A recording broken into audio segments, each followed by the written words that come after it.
ભજન, ભોજન અને ભક્તિના ત્રિવેણી સંગમ રૂપ મહાશિવરાત્રિના મેળામાં ટેકનોલોજીનો પણ નવો આયામ જોવા મળી રહ્યો છે. મહાશિવરાત્રિના મેળામાં ભવનાથ મંદિરે પ્રથમ વખત ભક્તિ અને ટેકનોલોજીના સંગમરૂપ લેસર શો શ્રદ્ધાળુઓમાં અદકેરું આકર્ષણ જમાવ્યું છે. મહાશિવરાત્રિના મેળા દરમિયાન લાખો ભાવિકો ભગવાન ભવનાથ મહાદેવના ભાવપૂર્વક દર્શન કરે છે. પરંતુ આ વર્ષે રાજ્ય સરકારના પ્રયાસોથી મહાશિવરાત્રિના મેળાની ભવ્યતા અને દિવ્યતા વધી છે.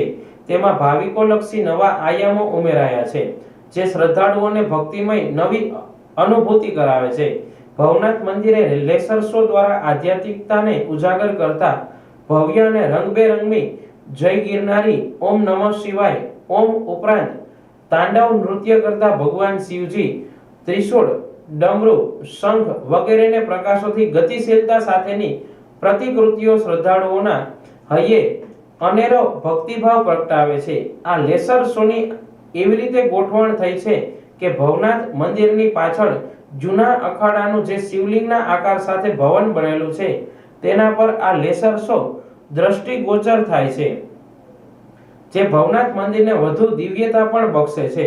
આ સંદર્ભમાં પ્રાંત અને મેળા અધિકારી ચરણસિંહ ગોહિલે જણાવ્યું હતું કે ભવનાથ મહાદેવના મંદિરમાં અનેક નવા આયામો ઉમેરવામાં આવ્યા છે, જે ભાવિકોમાં ભક્તિભાવ સાથે આકર્ષણ પણ જન્માવે છે.